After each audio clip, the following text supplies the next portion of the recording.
Bismillahirrahmanirrahim. Assalamualaikum warahmatullahi wabarakatuh. Alhamdulillahirrahmanirrahim. Kita berjumpa lagi pada mata kuliah anatomi dan histologi ternak. Kita sudah memasuki minggu ke-10. Minggu lalu kita sudah melakukan UTS. Mudah-mudahan hasil UTS-nya bagus sehingga bisa menjadi nilai tambah untuk memperbaiki nilai air nantinya. Oke, insya Allah pada pertemuan ke-10 ini kita akan membahas tentang anatomi organ reproduksi ternak ruminansia. Nah, oleh saya sendiri, saya Tan Putra Syah, dan sebagai informasi bahwa pertemuan ini adalah pertemuan terakhir untuk saya. Insya Allah minggu depan akan dilanjutkan oleh Ibu Andi Nurul Mukhlisah. Oke, kita lanjut saja. Seperti biasa, sebelum memulai, saya jelaskan dulu apa capaian pembelajaran mata kuliah yang akan kita capai hari ini. Itu ada dua. Yang pertama, setelah mengikuti perkuliahan ini, kalian dapat menguraikan dan menjelaskan bagian-bagian anatomi sistem reproduksi ternak jantan ruminansia. Kemudian yang kedua, sama dengan yang pertama, cuman yang membedakannya adalah ternak ruminansia betina. Jadi setelah mengikuti perkuliahan, kalian sudah dapat menguraikan sistem reproduksi ternak jantan maupun ternak betina serta menjelaskan bagian-bagiannya, begitu pula ciri-cirinya dan fungsinya masing-masing. Oke, lanjut saja. Yang pertama kita mulai dari sistem organ reproduksi ternak jantan ruminansia. Oke, ternak jantan ruminansia ada beberapa macam ya, termasuk sapi, kerbau, kambing, domba, dan non ruminansia itu termasuk juga babi itu masuk, dan kuda juga masuk, sama. Jelasnya dia mamalia maka dia sama, dan perbedaannya nanti pada ternak unggas atau pada ternak ayam. Oke, untuk organ reproduksi jantan,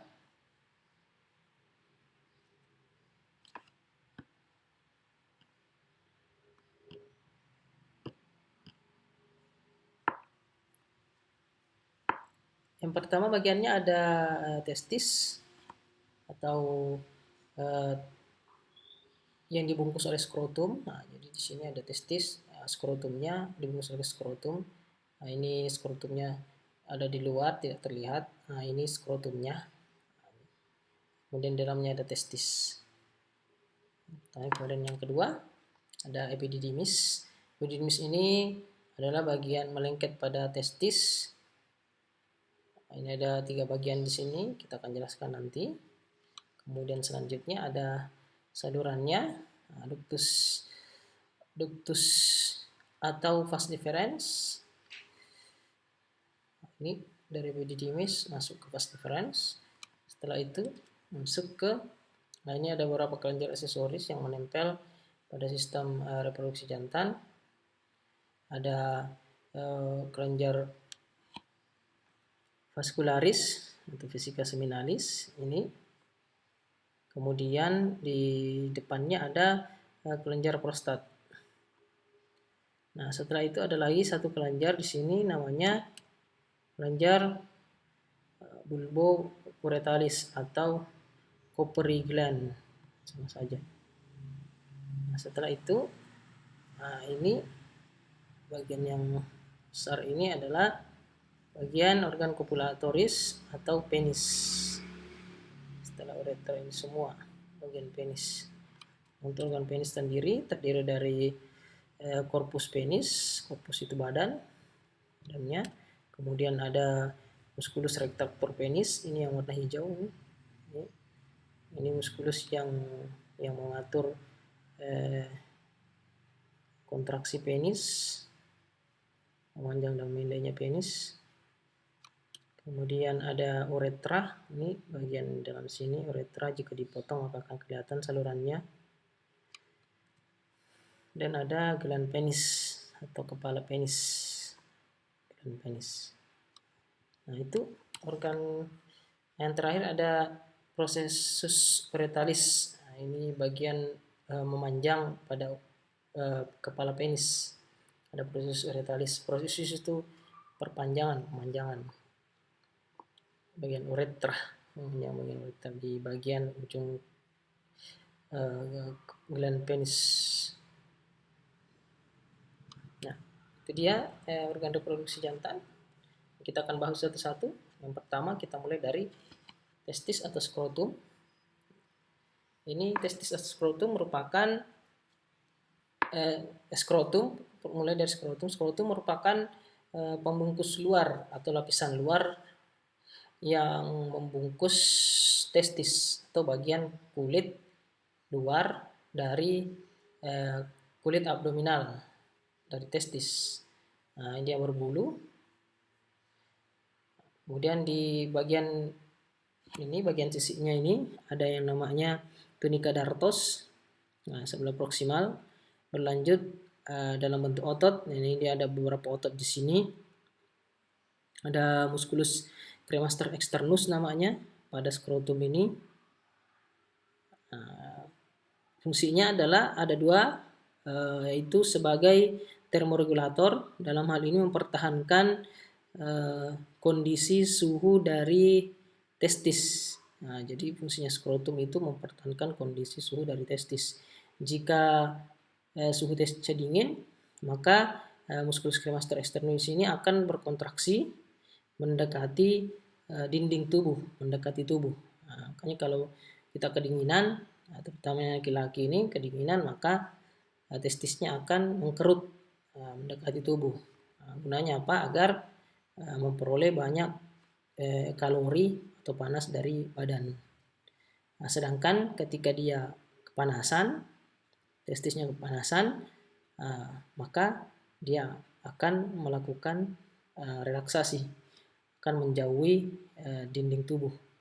Gunanya apa? Untuk memperluas penguapan, sehingga testis akan terjaga suhunya, tidak terlalu panas. Nah, itu fungsinya skrotum. Sedangkan tunica dartos sendiri ini itu membentuk sekat antara testikel. Nah, ini sekat antara testikel tunica dartos kiri dan kanan sebagai skrotal septum atau septum skrotum. Nah, ini yang membentuk septumnya atau pemisahnya antara testis sebelah kiri dan testis sebelah kanan. Nah, itu gunanya skrotum. Dan kita lanjut ke testisnya. Nah, testis, bentuk testis ya seperti ini pada ternak ruminansia atau ternak mamalia, seperti ini. Nah, fungsinya sendiri itu sebagai produksi spermatozoa. Nah, ini alat kelamin utama memproduksi spermatozoa pada ternak jantan. Samping itu juga memproduksi hormon steroid, yaitu hormon androgen dan testosteron. Nah, kedua hormon inilah yang mengontrol produksi dari spermatozoa ternak jantan. Nah, jika hormon testosteronnya meningkat, maka produksi spermatogenesis akan dipercepat dan ditingkatkan. Sedangkan jika menurun, maka akan dikurangi. Itu. Nah, untuk histologi sendiri jika dipotong, dibelah seperti ini, amat histologi, maka di dalamnya akan kelihatan tubulis seminiferi. Nah, ini adalah tubulis seminiferinya. Ini kelihatan tubulis seminiferi, merupakan saluran yang berkelok-kelok panjang sampai puluhan bahkan ratusan meter. Nah, ini di dalam saluran ini terjadi proses spermatogenesis. Nah, ini jadi tubulis seminiferi ini merupakan tempat diproduksinya sperma atau tempat terjadinya spermatogenesis. Nah, tubulis seminiferi sendiri. Nah, penampakan histologinya seperti ini. Nah, di sini ada membran basal, tempat pembentukan spermatogenesis. Kemudian ada spermatogonium. Nah, ini proses pembentukannya dari spermatogonium menjadi spermatosit primer dalam sini ya. Kemudian menjadi spermatosit sekunder, kemudian menjadi spermatid dan menjadi spermatozoa. Kemudian siap dikeluarkan masuk ke epididymis. Nah, di dalam tubulis seminiferi ada yang namanya sel Sertoli. Nah, sel Sertoli inilah yang merupakan sel-sel pemberi nutrisi untuk spermatozoa. Jadi pada saat pembentukan sperma atau spermatogenesis, sel Sertoli inilah yang kemudian memberikan atau memberi nutrisi untuk perkembangan sperma di dalam tubulis seminiferi. Nah, di dalam testis juga ini pelampangnya ada yang namanya sel interstitial atau sel Leydig. Nah, sel Leydig ini merupakan sel-sel yang terletak di ruang interstitial, ini di tengah-tengahnya, di dalamnya. Kemudian sel-sel yang berada di bawah pengaruh interstitial merupakan sel yang berada di pengaruh luteinizing hormone atau LH. Nah, LH ini yang mengontrol pembentukan spermatozoa atau spermatogenesis, serta sel-sel yang memproduksi hormon testosteron yang membuat sapi menjadi libido, LH, hormon testosteron, libido dan memproduksi spermatozoa. Hormon testosteron sendiri merupakan male secondary sex character developer. Nah, ini merupakan hormon pembentuk karakter sekunder pada jantan, ternak jantan, mengeluarkan maturasi sel-sel spermatozoa pada kaput dan korpus epididymis. Nah, testosteron ini berperan dalam pematangan sel-sel pada sel-sel spermatozoa pada kaputnya, pada kaput dan pada korpus epididymis. Ini kaputnya, ini korpusnya epididymis. Kaput dan korpus epididymis. Ini cornua epididymis.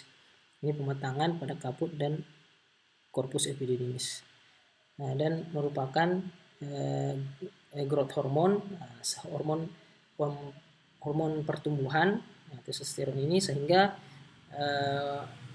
banyak dilakukan kastrasi atau penghilangan hormon testosteron pada penghilangan testikel untuk membuat hormon testosteron ini disalurkan hanya untuk pertumbuhan. Nah, makanya banyak dilakukan proses kastrasi atau sterilisasi pada ternak jantan yang ingin digemukkan, karena dia sangat berpengaruh terhadap pertumbuhan hormon testosteron ini. Kemudian selanjutnya adalah epididymis. Ini nanti kita bahas epididymis. Epididymis ini ada kaput epididymis, terdiri dari 3, ada kaput epididymis, ada korpus epididymis ini, kemudian ada cauda epididymis. Kita lanjut dulu. Kita lihat dulu testis sapi. Nah, ini testis sapi seperti ini. Bagian-bagiannya ada musculus cremaster eksternal. Nah, ini yang musculus yang tadi yang saya bilang yang mengontrol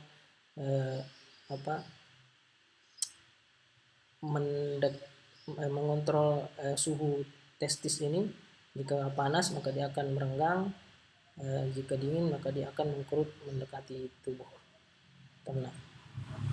Kemudian ada ductus deferens. Nah, ini ductus deferensnya adalah saluran keluarnya sperma menuju masuk ke ductus deferens atau vas deferens, sama masuk ke saluran reproduksi,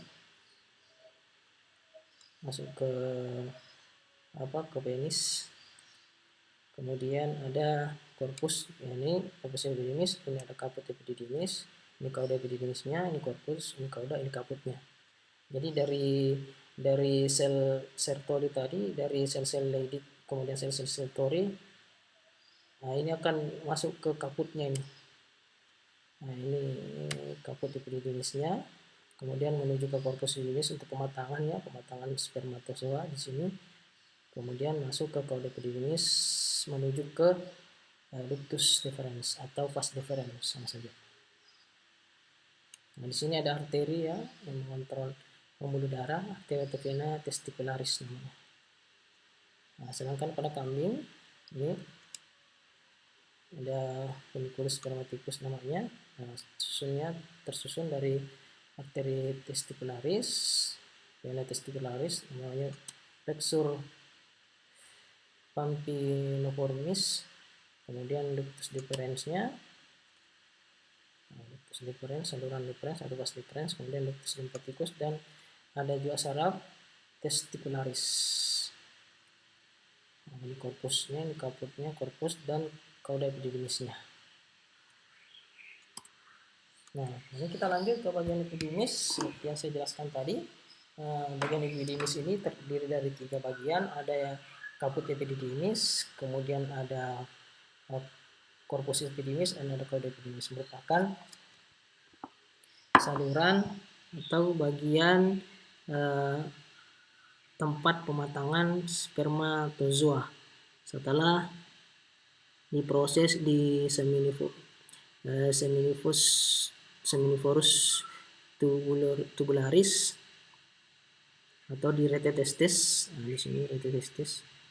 Kemudian dibawa ke kaput epididymis. Nah, di sini dilakukan pematangan spermatozoa, kemudian masuk ke korpus epididymis, dilakukan lagi pematangan spermatozoa, kemudian dibawa ke cauda epididymis. Nah, seperti ini. Fungsinya itu kaput dan korpus ini tempatnya transit kan? Nah, seperti yang saya bilang tadi, tempat transit spermatozoa dari rete testis, ini rete testis semua, tubulus seminiferis, kemudian ada rete testisnya, kemudian masuk ke kaput epididymis dan cauda epididymis. Tempat transitnya, dan di sini dilakukan maturasi di bawah pengaruh hormon testosteron, disertai kadar air untuk mobilitas spermatozoa. Nah, di sini cairan sperma juga ditingkatkan untuk memudahkan mobilitas spermatozoa. Kemudian dia masuk ke cauda epididymis. Nah, ini cauda epididymis merupakan reservoir spermatozoa sebelum diejakulasikan. Nah, jadi di sini ditampung sementara. Nah, ini menghasilkan cairan juga yang akan menjadi bagian dari seminal plasma. Ini cairan-cairan plasma. Nah, di sini ditambah lagi cairannya supaya lebih memudahkan mobilisasi spermatozoa, gerakan sperma. Nah, untuk ayam sendiri ini tidak ada, epididymis tidak ada. Nah, ini hanya ada pada mamalia. Untuk unggas tidak ada. Untuk ruminansia dan ruminansia yang mamalia ada.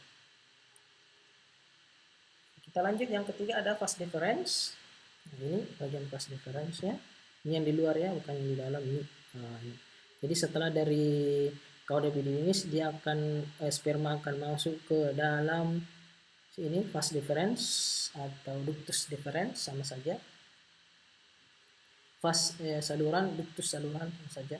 Nah, ini fungsinya sebagai penghubung antara testis ini, tempat produksinya spermatozoa, dengan alat kopulasi. Alat kopulasi yang dimaksud di sini adalah penisnya. Nah, juga merupakan saluran halus sebagai penyalur sperma dari cairan epididymis atau dari cauda epididymis yang mengandung cairan di sini. Nah, selama pengaliran saluran ini dia akan bergerak peristaltik. Dari sini masuk naik ke atas. Nah, sebelum bermuara pada pangkal penis, di atas sini ada pangkal penis, maka terjadi pembesaran vas deferens, ini dikecilkan, yang besar, disebut ampula vas deferens, ada bagian atas sini. Nah, sebagai reservoir spermatozoa sebelum diejakulasikan, dikumpul juga di situ sebelum diejakulasikan. Nah, ini untuk kastrasi. Jika testisnya tidak dipecahkan atau dirusak, maka biasanya saluran inilah yang kemudian dihilangkan atau dipotong atau disumbat. Dipotong sehingga sperma tidak akan keluar dari testikelnya ini. Jadi hewan jantan kemudian menjadi steril atau mandul, tidak bisa lagi tidak bisa lagi memproduksi sperma. Ini yang namanya vasektomi, proses pengikatan atau pemotongan vas deferens. Spermatogenesis terus berjalan dan hewan jantan tetap memiliki libido seksual. Tetap memiliki libido seksual karena proses spermatogenesis tetap berlangsung, hanya saja tidak dapat membuahi betina karena spermanya tidak bisa keluar dari testikelnya, dari testisnya. Ini bagusnya vasektomi dibanding dirusak hormonnya atau dirusak testikelnya. Vasektomi lebih bagus. Kita lanjut, setelah testis ada kelenjar aksesori. Kelenjar aksesori ini berada di bagian atas setelah vas deferens ini atau ductus deferens. Di bagian atasnya, kemudian di samping bladder atau kantung kemih ini, bagian ini ada kelenjar aksesoris. Yang pertama ada kelenjar vesicularis atau vesica seminalis. Bagian ini ya, ini vesica gland ini. Nah, ini kalau diperbesar yang kotak ini seperti ini, nah, ini vesica glands-nya. Nah, ini kelenjar yang pertumbuhannya berbanding dengan besarnya ukuran testis. Nah, pertumbuhan sangat tergantung hormon testosteron. Nah, jadi kalau hormon testosteronnya bagus, meningkat, maka pertumbuhan kelenjar vesicularis ini semakin bagus. Jika testosteronnya menurun atau tersambat, maka perkembangan kelenjar vesicularis ini juga akan terhambat. Kelenjar ini kaya dengan sel-sel sekretori. Nah, dia mampu menghasilkan 50% volume plasma semen. Nah, jadi kelenjar vesicularis ini mensekresikan cairan-cairan semen. Cairan semen adalah cairan yang membantu mobilisasi dari spermatozoa, dari sperma, sel sperma. Selain juga membantu membersihkan saluran organ reproduksi jantan dari air seni. Nah, pada hewan yang dikastrasi, ini kelenjar ini akan mengecil atau hilang. Nah, karena tidak ada lagi hormon testosteronnya, sehingga kelenjar vascularisnya akan mengecil dan lama-kelamaan akan menghilang. Kemudian selanjutnya adalah kelenjar prostat. Nah, ini di bagian depan dari kelenjar seminal vesicularis tadi ada kelenjar prostat.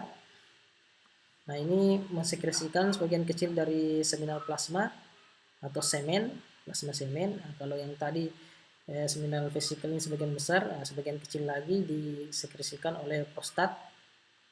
Nah, ini terdapat dua bagian, ada sebelah kiri sebelah kanan, tapi karena pelampangnya dari arah samping, makanya tidak bisa kelihatan, hanya sebelah kiri saja kelihatan.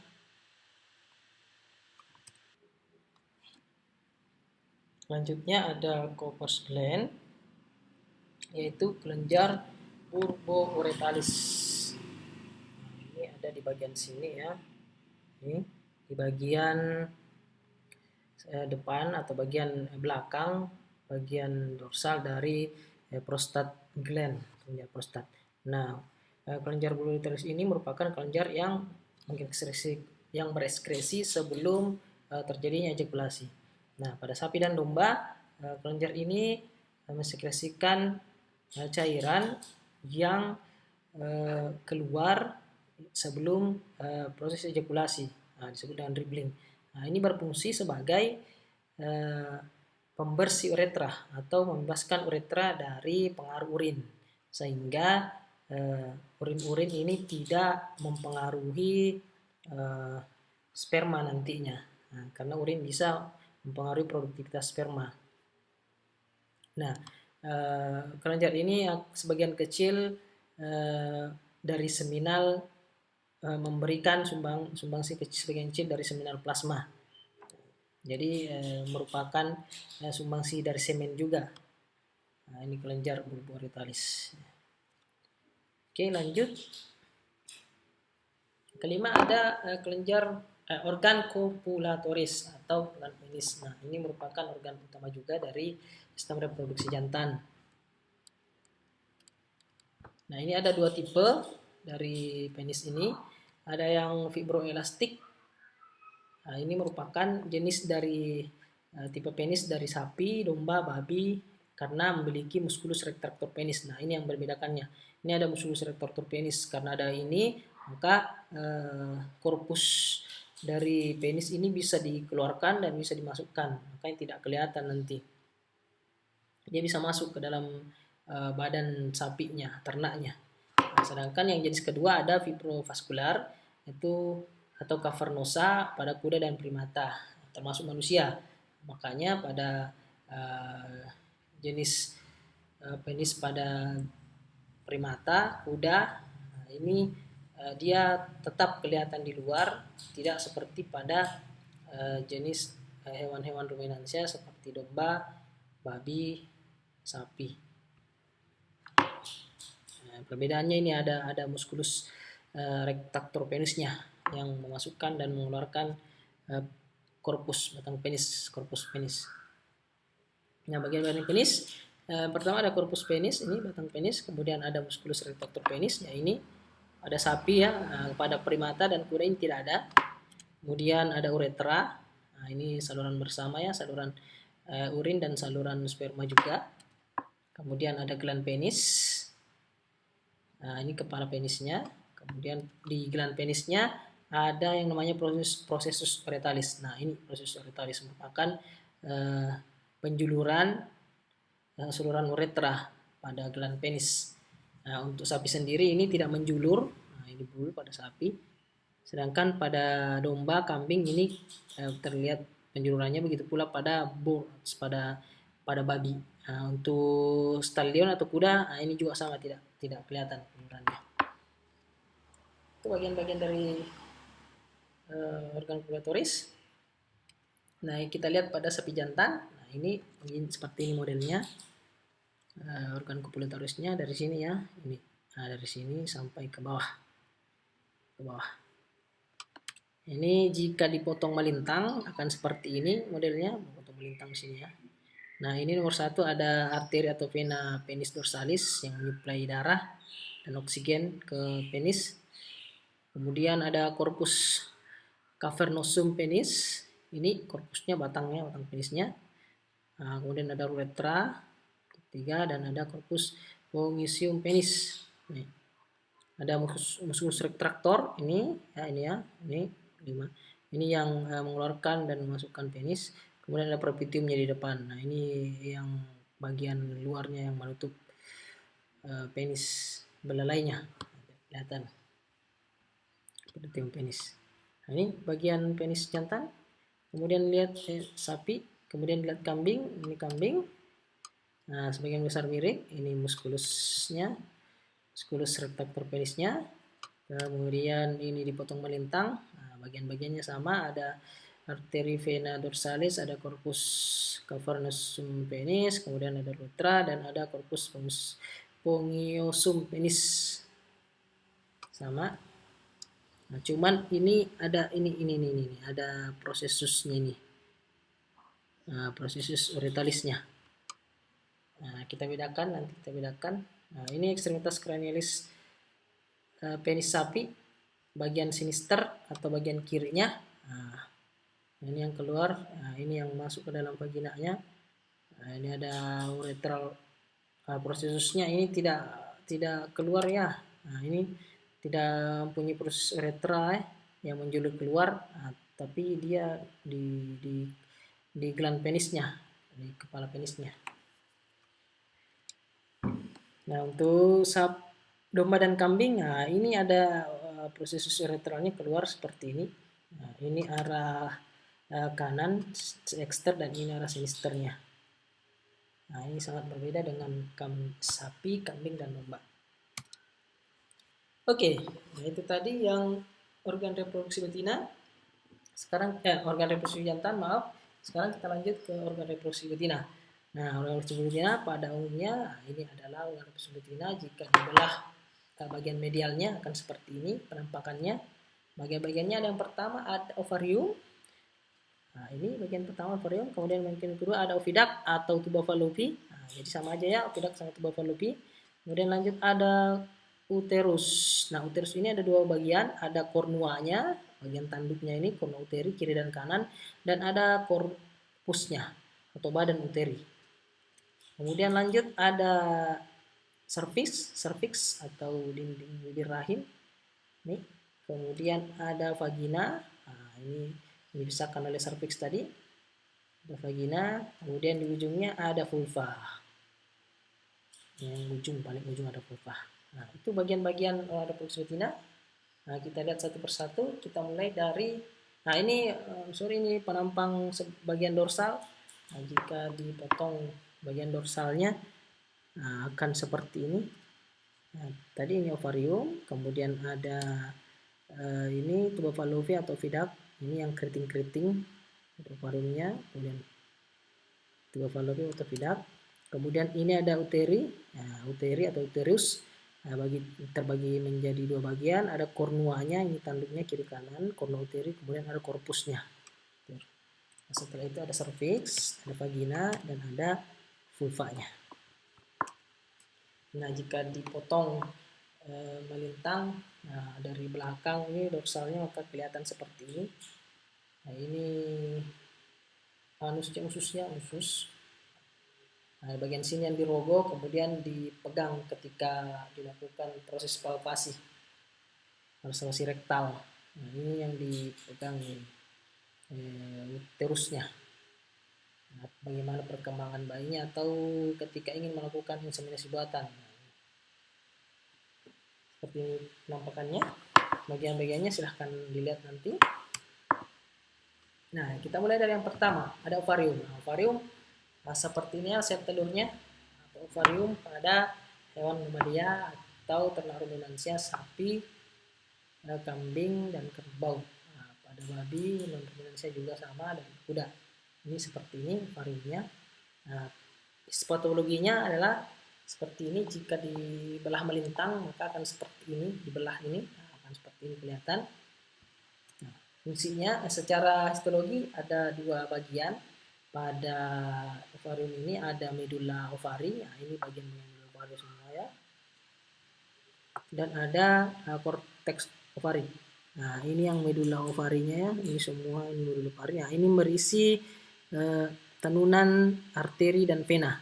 Nah, ini pengikat yang kaya pembuluh darah dan saraf. Nah, ini yang menyuplai darah untuk ovari. Nah, ini menyuplai darah dan nutrisi untuk pembentukan ovum atau sel telur pada ovari. Kemudian ada korteks ovari. Ini korteks ovari semua, sebelah kiri kanannya. Ini merupakan kaya akan tenunan parasim atau sel epitel pembentuk folikel. Ini pembentukan folikel ya. Nah, proses pembentukan folikel kita akan jelaskan nanti. Nah, ini untuk pembentukan folikel sendiri. Nah, ini berlangsung folikulogenesis dari folikel primer, kemudian membentuk folikel tersier, sekunder, tersier, kemudian menjadi folikel degrad. Nah, folikel degrad inilah kemudian yang siap untuk keluar membentuk ovum, sel telur. Nah, jika tidak dibuahi, maka dia akan mengecil lagi menjadi konus albicans. Nah, kemudian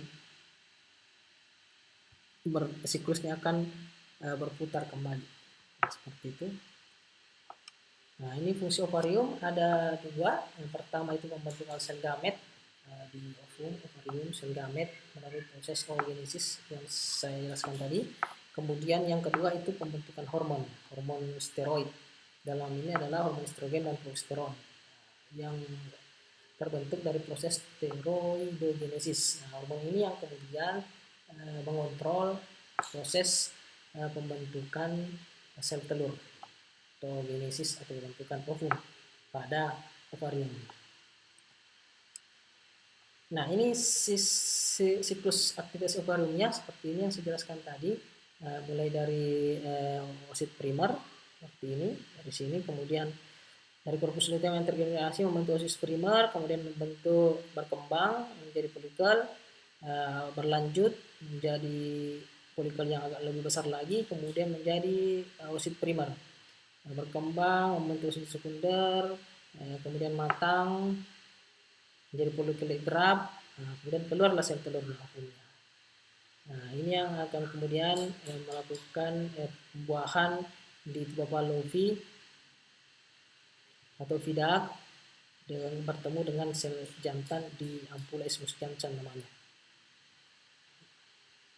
Ini sel telurnya seperti ini. Nah, jika tidak dibuahi maka dia akan pecah, maka dia akan ruptur, folikelnya akan ruptur, bentuk korpus luteum. Korpus luteum ini kemudian akan berdegradasi kembali menjadi korpus dan berdegradasi kembali, kemudian akan membentuk folikel primer, oosit primer lagi. Nah, begitu seterusnya. Itu proses pembentukan folikel di ovarium. Nah, kemudian kita lanjut yang kedua, ada bagian tuba Fallopi. Nah, bagian tuba Fallopi adalah bagian setelah ovarium. Nah, bagian ini merupakan penghubung antara ovarium dengan uterus. Nah, disinilah kemudian sel telur diokulasikan, kemudian diketangkap oleh ini. Nah, ini namanya fimbriae tuba Fallopi, seperti rambut-rambut itu. Kemudian dia akan bertemu dengan sel sperma di bagian sini, kemudian melakukan fertilisasi, pembuahan di tuba Fallopi ini. Nah, tempat terjadinya proses fertilisasinya sepertiga proksimal tuba Fallopi atau disebut dengan istilah ampula isthmus Johnson. Jadi di sini bagian ampulanya, tempat fertilisasi yang membentuk zigot. Nah, nanti dari sini dia akan dibawa, zigotnya akan dibawa masuk ke uterus, nah, kemudian menempel di uterus dan membesar. Nah, kemudian kita lanjut ke uterus. Nah, uterus ini ada berapa tipe? Ada 4 tipe, ada yang duplex. Nah, duplex ini pada hewan rodensia itu yang tengerat seperti tikus dan tikus, mencit, kelinci. Nah, ini begini modelnya duplex. Dia ada 2 dan dinding rahimnya pun ada 2, serviksnya ada 2. Mulut rahimnya ada 2, serviksnya. Ini. Kemudian ada bicornua, babi. Seperti ini modelnya. Nah, 2 tanduk ini, panjang tanduknya. Kemudian bipartitus, nah ini yang ruminansia, tanduknya panjang juga, cuman lebih panjang lagi dari babi, lebih pendek dari babi. Jadi pada sapi, pada kambing atau domba.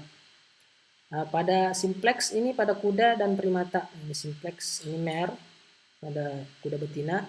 Kemudian ini pada human. Nah, ini bentuknya simplex, lebih sederhana. Nah, itu bentuk-bentuk uterus.